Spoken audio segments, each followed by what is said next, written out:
What's the worst thing that can happen? On the phone, they hang up on me. Okay.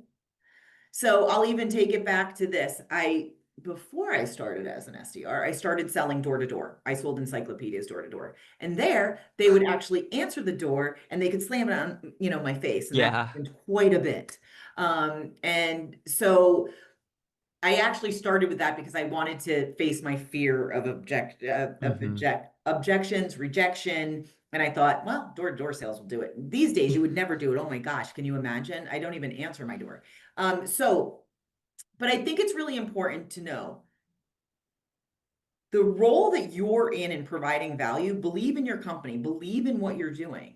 And again, if you take your product and you've got a goal and you have to sell out of this and you are really going to try and help someone, it's a different ballgame because you don't have to worry. There's no rejection in that.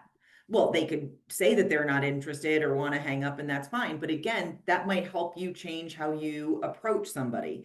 Um, but you're there for a reason. And you really need to just know that the person on the other side, at some point, they have to do something to improve their role, their job. Everybody's in it to keep their job, to keep their role. So then, how do you tailor what you're doing to help them do those things? So we're all kind of going through it. Yeah, I would add, and I can't take credit for this. My wife says this all the time, and it really fits very, very well with cold calling, actually. She always says, if you do nothing, you're already at no.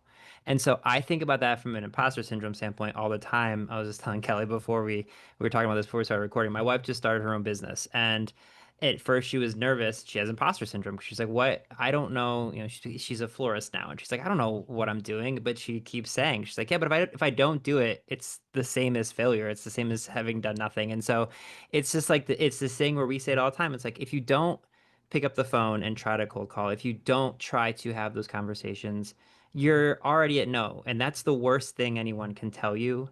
And so, from an imposter syndrome standpoint, I like champion that to our team all the Yeah. time. It's just like the worst thing that they're going to tell you is the thing that you're basically telling yourself if you don't try.